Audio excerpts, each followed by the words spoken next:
बिस्मिल्लाहिर्रहमानिर्रहीम। अस्सलाम वालेकुम दोस्तों, आज के इस मुख्तसर वीडियो में मैं आप तमाम दोस्त अहबाब को जिनसी सेहत में बेहतरी लाने के लिए और मर्दाना कमज़ोरी के इलाज के मुताल्लिक़ 3 बेहतरीन सवालों के आसान जवाब देने की कोशिश करने जा रहा हूँ। उन सवालों में पहला सवाल ये होता है कि मुझे जो कमज़ोरी है या मैं जिन मसाइल को फेस कर रहा हूँ, क्या ये मर्दाना कमज़ोरी है? मुझे कैसे पता चलेगा कि मैं मर्दाना कमज़ोरियों का शिकार हो चुका हूँ? दूसरा सवाल यह होता है कि मुझे अपनी जिनसी सेहत में बेहतरी लाने के लिए और मर्दाना कमज़ोरी के ख़ात्मे के लिए और इलाज के लिए किस हकीम से इलाज करना चाहिए और किन अद्वियात से इलाज करना चाहिए। तीसरा सवाल यह होता है कि मुझे अपने जिनसी सेहत में बेहतरी लाने के लिए, अपने कमज़ोरियों के ख़ात्मे के लिए, मर्दाना कमज़ोरी के ख़ात्मे के लिए ऑनलाइन अगर किसी अच्छे काबिल हकीम या मुआलिज का इंतखाब करना हो या किसी मेडिसिन का इंतखाब करना हो तो उसके लिए क्या क्राइटेरिया मैं जहन में रखूँ, किन बातों को मद्देनज़र रखूँ। तो आइए दोस्तों, इन तीनों सवालों के जवाब बारी बारी डिस्कस करते हैं, लेकिन यहां यह बात याद रखें कि ये तीनों सवाल आपस में इंटरलिंक भी है, तो लिहाजा जवाब देते हुए मैं दूसरे और तीसरे सवाल को भी टच करने की कोशिश करूंगा ताकि आपके सामने एक कंप्लीट पिक्चर आए और आपको बेहतरीन ब्रीफिंग और गाइडेंस मिल सके। तो दोस्तों, पहले सवाल यह है कि मुझे कब पता चलेगा और कौन से वो कमजोरियां और मसाइल है कि जिससे मुझे अंदाजा होगा कि मैं मर्दाना कमजोरियों का शिकार हो चुका हूं। देखिए दोस्तों, यहां पर एक नुक्ता समझ लें। आजकल जितने भी नौजवानों और मर्दों को जिनसी और मर्दाना कमज़ोरियों की शिकायत हैं, उनमें 70% यानी 70% नफ्सियाती यानी साइकोलॉजिकली उनको प्रॉब्लम होती है, जिसकी वजह से वो अपने आप को जिनसी और मर्दाना कमज़ोरी के हिसाब से कमज़ोर समझते हैं, जबकि 30% को एक्चुअल में मर्दाना कमज़ोरी होती है, यानी उनको फिजिकली कोई प्रॉब्लम होती ही है मर्दाना कमज़ोरी की। तो ये रेशो जहन में याद रख के 70 और 30% वाली। दूसरी बात ये सुन लें कि नफ्सियाती तौर पर क्या होता है कि ज़्यादातर जो नौजवान हैं वो अपनी गलतियों की वजह से, अपने गुनाहों की सज़ा के तौर पर वो अपने आप को इतना एहसास कमतरी में गिरा चुके होते हैं और इतने एहसास कमतरी में वो गिर चुके होते हैं और एहसास कमतरी में मुब्तला हो चुके हैं कि वो अपने आप से, अपने कारकर्दगी से नहायत मायूस होते हैं। और अक्सर ऐसे नौजवान क्या करते हैं कि वो किसी गलती में अपनी कारकर्दगी को जज कर रहे होते हैं, या अकेले में ज़्यादातर नौजवान आजकल जो सूरत हाल है कि वो अपने नफ्स को देखते रहते हैं और नफ्स कभी उनको छोटा, कभी पतला, कभी सूखा, कभी टेढ़ा महसूस होता है, या वो अपने सख्ती और टाइमिंग को जज कर रहे होते हैं, जिसकी वजह से वो उनको साइकोलॉजिकली जो है ना, मतलब वो इतने डिस्टर्ब हो जाते हैं और वो इतने प्रेशर में आ जाते हैं कि वो अपने कारकर्दगी से नहायत मायूस और परेशान नज़र आते हैं। दूसरे नंबर पर जो सूरत हाल है वो ये है कि अक्सर जो मतलब एक्चुअल में जिन लोगों को मर्दाना कमज़ोरियों की शिकायत होती है, तो वो क्या होता है कि कुछ लोगों को सख्ती की कमी, टाइमिंग की कमी का प्रॉपर एक शादी के बाद भी एक सिलसिला उनके साथ चल रहा होता है और उनकी कारकर्दगी पहले बेहतर होती है, अचानक किसी मरज़ की वजह से, किसी मेडिकेशन की वजह से उनमें ये प्रॉब्लम आ जाती है, या उम्र बढ़ने के साथ साथ या कुछ हवादिस और परेशानियों की वजह से, जो मतलब आजकल तो मतलब आपको पता है कि मुआशी मसाइल, समाजी मसाइल, घरेलू मसाइल और सेहत के मसाइल, जिसका इम्पेक्ट जिस्म पे पड़ता है और जिस्म पे फिर जिनसी कारकर्दगी पे पड़ता है। तो एक सूरत तो ये बनती है। तो इनको अब असेस कौन करेगा कि आपको एक्चुअल में मर्दाना कमज़ोरी है या आपको नफ्सियाती तौर पर जो है ना आप परेशान हैं और आपको अपनी गलतियों के पछतावे के और सज़ा के तौर पर आप इन प्रॉब्लम को वक्ती तौर पर फेस कर रहे हैं। इसको असेस कौन करेगा और इसके बारे में बेहतरीन ओपिनियन और आपको गाइडेंस और कंसल्टेशन कौन प्रोवाइड करेगा? वो आपको प्रोवाइड करेगा एक बेहतरीन, काबिल और क्वालिफाइड हकीम। समझ आ गई बात? अब दूसरे सवाल के ऊपर आते हैं। दूसरा सवाल यह है कि मुझे अपने मर्दाना कमज़ोरियों के इलाज के लिए, मिसाल के तौर पे आपको इनमें से कोई भी मसला हो, ख्वाह नफ्सियाती हो, ख्वाह वो जिस्मानी हो, अब इलाज के लिए तो आपको हकीम के पास जाना है। अब हकीम का इंतखाब आपने कैसे करना है? हकीम का इंतखाब मेरे भाइयों आपने ऐसे करना है कि आप अपने घर से बाहर निकलें, अपने जान पहचान के गली मोहल्ले के 5 बंदों से या 5-6 बंदों से आप पूछ लें कि हमारे इस इलाके में बेहतरीन, काबिल और क्वालिफाइड हकीम कौन है। आप उनमें से फिर मतलब देख लें कि लाजमी बात है कि 5-6 बंदों में आपको 1-2 तो किसी एक हकीम का नाम ले लेंगे कि हाँ हमारे इस इलाके में ये हकीम अच्छा है। आप उस हकीम के पीछे जाएं, उस हकीम के दवाखाने पर पहुंचे और दवाखाने के आसपास जो मार्केटें हैं या जो दुकानदार हैं, उन दुकानदारों से बैठे और उनसे बात करें कि जी मुझे सेहत के हवाले से एक प्रॉब्लम है, मुझे किसी ने इस हकीम साहब का बताया है, मैं इस हकीम साहब से इलाज करना चाहता हूँ, लेकिन आप मुझे बताएं कि आपकी राय क्या है इस हकीम के बारे में। क्या मुझे इस पर एतबार करना चाहिए, मुझे इससे इलाज करना चाहिए, क्या ये इंसान अच्छे हैं, ये हकीम अच्छे हैं, काबिल है? आपकी ज़ाती राय क्या है? क्योंकि आप पड़ोसी हैं और मशवरा जो है ना वो एक अमानत है, आप मुझे दें। या आप मुझे ये बताएं कि इससे कोई अच्छा हकीम आपके नज़र में है, आप वो बताएं। देखिए दोस्तों, ये सवाल आपका हक बनता है, आपको करना चाहिए। मैं बहैसियत एक ज़िम्मेदार इंसान एक हकीम के आप दोस्तों को गाइड कर रहा हूं कि ये सवाल आप आकर मेरे बारे में भी पूछें। आपका हक है, आप मेरे पड़ोसियों से जाके पूछें, आप मेरे मोहल्लेदारों से जाके पूछें, आप मेरे जो दवाखाना है, दवाखाने के आसपास खौफ वो करियाने वाले हैं, सब्जी वाले हैं, फ्रूट वाले हैं, जूतों वाले हैं, गारमेंट्स वाले हैं, कॉस्मेटिक्स वाले हैं, जो भी दुकानदार है मेरे अड़ोस पड़ोस में, आप जाकर उनसे पूछें कि भाई ये जो हकीम मोहम्मद नईम यहाँ बैठे हुए हैं, कब से बैठे हुए हैं, काबिल भी हैं या वैसे मतलब आकर जो है ना कोई दुकानदारी करने बैठे हैं? तो अपना इलाका होता है, लोग झूठ नहीं बोलेंगे आपसे। तो आप तसल्ली कर लें, अड़ोस पड़ोस से आपको राय मिल जाएगी, आप उस राय के हिसाब से जाएं, उस हकीम साहब के सामने बैठे और उस हकीम साहब को आप बोलें कि जी हकीम साहब, आप कब से क्वालिफाइड हैं, कब से प्रैक्टिस कर रहे हैं और मुझे ये प्रॉब्लम है, मुझे आप पहले गाइड करें, समझाएं कि मुझे ये प्रॉब्लम एक्चुअल में है क्या।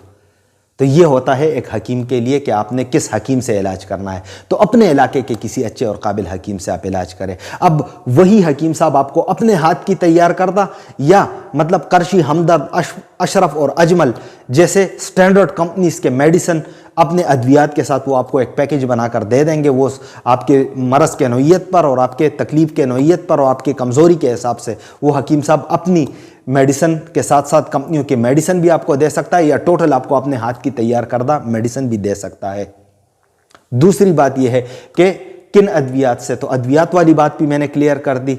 हर हकीम का अपना एक प्रैक्टिस का मेथड होता है और हर हकीम का अपना एक तरीक़ेकार होता है। तीसरा सवाल है ऑनलाइन। देखिए ऑनलाइन जो है ना मतलब बहुत एहतियात करनी पड़ती है। ऑनलाइन में सूरत हाल ये है कि दो किस्म के माफियाज बैठे हैं, एक हकीमों और डॉक्टरों की शक्ल में। मैं डॉक्टरों का नाम भी ले लेता हूं क्योंकि कुछ लोग एक्चुअल में डॉक्टर हैं, कुछ लोग डॉक्टर भी नहीं हैं, लेकिन वो भी आकर जो है ना मर्दाना कमज़ोरी को डिस्कस कर रहे होते हैं। और यहाँ तक अब सूरत हाल गिर गई है और अखलाकी तौर पर हमारा मुआशरा गिर चुका है कि ख़वातीन आकर मर्दाना कमज़ोरी को डिस्कस कर रहे हैं। तो अब चले मैं उस मौज़ूआत में जाता ही नहीं हूँ, इशारा अक्लमंद के लिए काफ़ी होता है और आप माशाअल्लाह समझदार हैं अगर 8 मिनट तक मुझे देख रहे हैं।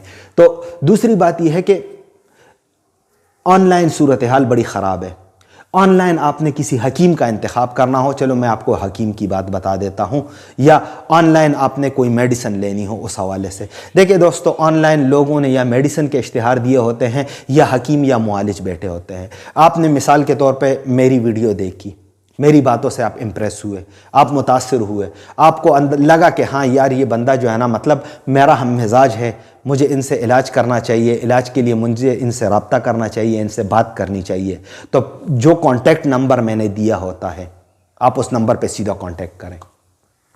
आगे अगर आपकी कॉल मैंने पिक की, अब कुछ लोगों ने ये किया है कि मतलब उनकी मजबूरी है, वो कॉल नहीं ले सकते डायरेक्ट, तो उन्होंने अपने नंबर पे सिर्फ व्हाट्सअप रखा होता है, जैसे कि मैंने रखा है।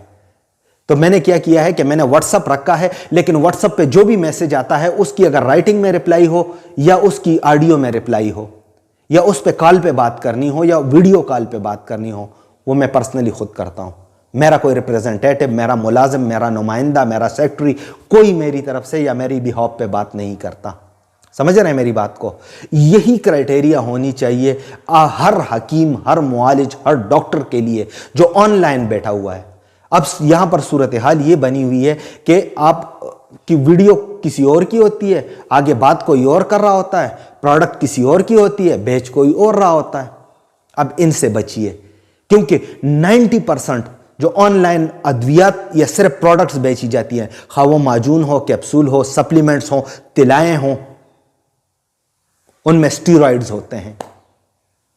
जिम्मेदारी के साथ बोल रहा हूं, हकीम मोहम्मद नईम बात कर रहा हूं, अपने एक एक लफ्ज का जिम्मेदार बोल रहा हूं। 90% मेडिसिन में स्टीरॉइड्स हैं और आपकी तबाही हो रही है, आपकी सेहत की तबाही हो रही है। अगर आप बीमार पड़ जाएं, आपका जिगर ख़राब हो, आपका मैदा ख़राब हो, आपके गुर्दे ख़राब हो, अल्लाह के बंदो ज़रा सोचिए आपके वालिदैन पे क्या गुजरेगी, आपके बहन भाइयों पे क्या गुजरेगी। अगर आप शादीशुदा है तो आपके बीवी बच्चों पे क्या गुजरेगी, पूरे ख़ानदान की तबाही हो जाएगी।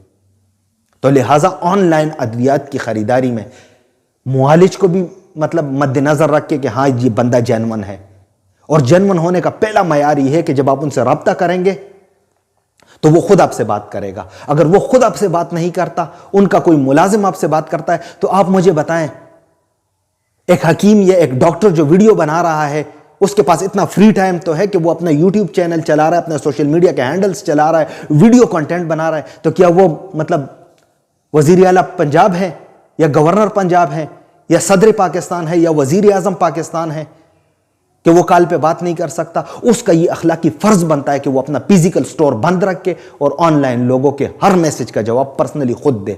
अगर नहीं दे सकता तो वो फ्रॉडिया है। यहां मैंने बात क्लियर कर दी। अब मेडिसिन के हवाले से मैंने इशारतन बात की, जो ऑनलाइन मेडिसिन, आप सोशल मीडिया के किसी इन्फ्लुएंसर को मैं ले लूं, किसी को भी ले लूं, XYZ किसी को भी ले लूं, और उससे मैं जो है ना मतलब वीडियो बनाऊं प्रोडक्ट की प्रमोशन की, कि जी शाहिद अफरीदी साहब हैं, वो एक माजून को प्रमोट कर रहे हैं, या मतलब इमरान खान हैं, पाकिस्तान तहरीक इंसाफ के चेयरमैन इमरान खान, वो किसी कैप्सूल को, किसी हकीम को या किसी माजून को, किसी तिला को, किसी सप्लीमेंट को वो प्रमोट कर रहे हैं कि ये बड़ी बेहतरीन सप्लीमेंट है। तो अल्लाह के बंदे, आप तो इमरान खान से मुतासिर हो गए हैं, आप तो क्रिकेटर से मुतासिर हो गए हैं। अब जब आप उस नंबर पे कांटेक्ट करते हैं या उस बंदे से कॉल करते हैं, तो उस बंदे को तो पेमेंट हो चुकी है, उसने तो पेमेंट जेब में डाल दी है, उसने तो बात कर ली। अब उसके जो फैन फॉलोइंग है या उससे जो मुतासर है, वो उस प्रोडक्ट को लेंगे। ये ज्यादती है मेरे भाई, ये ज्यादती है, ये जुल्म है। और सारे उन मेडिसिन में 90% उन मेडिसिन में स्टीरॉइड्स होती हैं। तो ऑनलाइन हकीम का मयार ये होना चाहिए कि जब आप उनसे रब्ता करें वो पर्सनली आपके लिए अवेलेबल हो, ऑडियो पे भी हो, वीडियो कॉल पे भी हो, वॉइस कॉल पे भी हो और राइटिंग में भी हो। समझ रहे हैं मेरी बात को? और दूसरा मयार उसका ये होना चाहिए कि आप उसके सोशल मीडिया हैंडल्स को देखें, कम से कम 5 साल से वो उस चैनल से या उस पेज से वाबस्ता होना उसका ज़रूरी है। अगर पिछले 5-6 माह से उन्होंने चैनल खोला हुआ है तो उस बंदे से भी इलाज ना करें, भले वो जेन्युइन ही क्यों ना हो। पहले उसके बैकग्राउंड और वो अपना बैकग्राउंड साबित कर ले उस प्रोफेशन के हवाले से। दूसरा ये है कि ऑनलाइन कोई मेडिसिन और सप्लीमेंट्स मर्दाना कमज़ोरी के हवाले से ना लें।